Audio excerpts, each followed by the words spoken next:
Abhishek Maurya. Today I will discuss about SLE.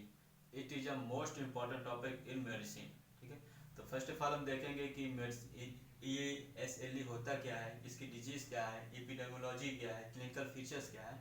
तो one by one हम discuss करेंगे और कोशिश करेंगे समझने की। तो SLE क्या है? SLE की फुल फॉर्म क्या है कि सिस्टमेटिक लूपस अर्थमेटस। सिस्टमेटिक का मतलब जो है, जो सिस्टमेटिक मतलब सिस्टम, हमारे बॉडी के जो सिस्टम है वो इसमें इन्वॉल्व हो रहे हैं। और लूपस मतलब कि ऑटो इम्यून डिजीज, और उसकी वजह से जो अर्थमेटस मतलब रेडनेस ऑफ स्किन, हमारे सिस्टम जो इन्वॉल्व हो रहे हैं ऑटो इम्यून सिस्टम की वजह से जो हमारे बॉडी का सिस्टम इन्वॉल्व हो रहा है, जिसकी वजह से हमारे स्किन में रेडनेस आ रहा है, उसको हम बोलते हैं SLE मतलब सिस्टमेटिक लूपस अर्थमेटस। अब उसके बाद हम इसकी डिजीज क्या है हम उसके बारे में देखेंगे। It is a auto immune disease that result mediated tissue damage. ये ऑटो इम्यून डिजीज है जिसकी वजह से हमारा टिश्यू डैमेज हो रहा है। अब बात आती है ऑटो इम्यून डिजीज होती क्या है। तो ऑटो इम्यून, पहले जाने की इम्यून सिस्टम हमारी बॉडी का मेन मैकेनिज्म होता है, मेन फाइटिंग मैकेनिज्म होता है, जो कि हमारे फॉरेन पार्टिकल्स के अगेंस्ट हमारा इम्यून सिस्टम जो है वो एंटीबॉडी रिलीज करता है, जिससे कि हमारा बॉडी को प्रोटेक्शन प्रोवाइड होती है। और कभी कभी क्या होता है कि हमारा इम्यून सिस्टम हमारे ही बॉडी के किसी पार्ट को एंटीबॉडी फॉरेन पार्टिकल समझ लेता है, जिसकी अगेंस्ट वो एंटीबॉडी रिलीज करता है, और उसकी वजह से जो डिजीज एराइज होना स्टार्ट होती है उसको हम ऑटो इम्यून डिजीज बोलते हैं। उसमें का एक एग्जांपल SLE भी है। ठीक, अब उसके बाद देखते हैं कि ये SLE मेनली कहाँ कहाँ पे अफेक्ट करती है।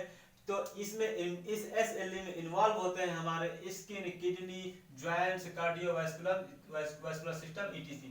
अब बात आती है इसमें कैसे इसका इन्वॉल्व होती है, इसका मैकेनिज्म क्या है, तो वो हम जानने की कोशिश करेंगे। तो इसमें इसके मेनली टू फैक्टर्स होते हैं, एक genetical factors and environment factor.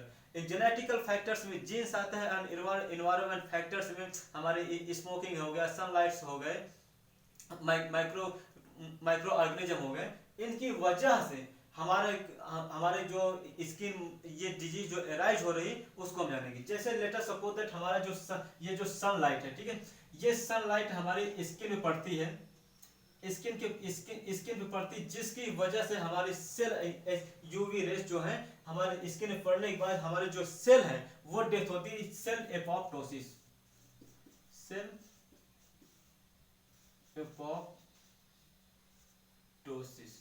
ठीक, अब जब सेल एपोप्टोसिस होगा तो सेल एपोप्टोसिस का मतलब सेल का डेथ हो जाना। अब अब जब कोई भी सेल डेथ होगी तो उसमें कुछ न्यूक्लियर एक साइड, इसके सेल के जो एपोप्टोसिस सेल डेथ हो रहा है, इसका जो इसका पार्ट होगा, एपोप्टोसिस का पार्ट अलग हो जाएगा, और कुछ न्यूक्लियर अलग हो जाएंगे। उस न्यूक्लियर में हमारा DNA, हिस्टामिन, अदर प्रोटीन से मतलब न्यूक्लियर प्रेजेंट होंगे, जो कि हमारा जो हम ये प्रेजेंट होगा, इसको जो हम डाइजेस्ट करने के लिए हमारा जो इम्यून सिस्टम वो एंटीबॉडी रिलीज करेगा। तो वो एंटीबॉडी रिलीज करने के बाद में वो बन जाएगा एंटीबॉडी न्यूक्लियर। ठीक है, एंटीबॉडी न्यूक्लियर बनने के बाद में जो हमारे न्यूक्लियस पे आके बाइंड हो जाए, बाइंड होने के बाद में हमारे जो ब्लड स्ट्रीम है उसमें जो हमारे एंटीबॉडी न्यूक्लियर है वो पूरे ब्लड स्ट्रीम से होल बॉडी में सर्कुलेट होना स्टार्ट हो जाएगा, जिसकी वजह से हमारे skin, kidney, joints, cardiovascular system इसमें इन्वॉल्व होना स्टार्ट हो जाएंगे। अब उसके बाद में आती है इसका तीसरा पॉइंट क्या कहता है कि the disease is highly heterogeneous and characterised by vaccine waning. मतलब कि ये जो डिजीज है SLE जो डिजीज है ये हाईली हेटेरोजेनियस डिजीज है, जो कि कैरेक्टराइज किए थे वैक्सीन एंड वेनिन ने। ठीक है, अब उसके बाद जो इसका जो इस SLE जो डिजीज है उसका जो मॉलिक्यूलर ट्रिगर है वो आसानी से हमें मतलब कि नॉन नहीं होता, मतलब उसको आसानी से हम नहीं देख सकते हैं, उसको हम आसानी से नहीं इजीली पहचान नहीं सकते हैं।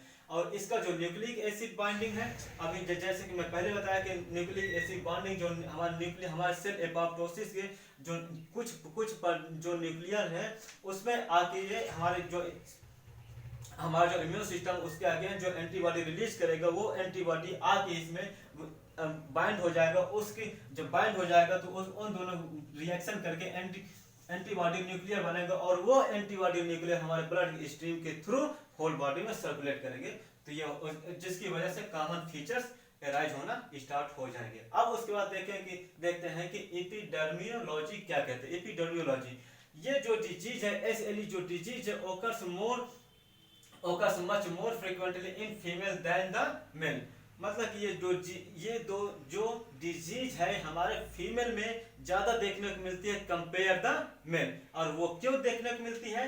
क्योंकि फीमेल में हैशीमोटस, थायराइड्स एंड सोजन सिंड्रोम कम होता है कंपेयर द मेल में। फीमेल में 8:1 होता है, तो वहीं पे मेल में 9:1 होता है। इसलिए जो SLE डिजीज है ये फीमेल में देखने को ज्यादा मिलता है कंपेयर द मेल।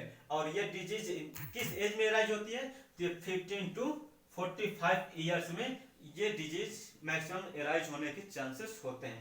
अब उसके बाद हम देखते हैं इसका क्लिनिकल फीचर्स। क्लिनिकल फीचर्स क्या कहता है कि environmental trigger and genetical trigger. Environmental trigger जैसे पहले हम डिस्कस कर चुके हैं, जो हमारे इन्वायरमेंट्स के थ्रू हमारे जो डिजीज एराइज हो रही है उसको हम इन्वायरमेंटल ट्रिगर बोलते हैं। इन्वायरमेंटल ट्रिगर में जैसे सनलाइट आ गया, और क्या बोलते हैं यूवी रेस के थ्रू सनलाइट आ गया, स्मोकिंग हो गया, माइक्रो ऑर्गेनिज्म हो गया, इसके थ्रू जो हमारे जो इरेज हो रहा है उसको हम इन्वायरमेंटल ट्रिगर बोलते हैं।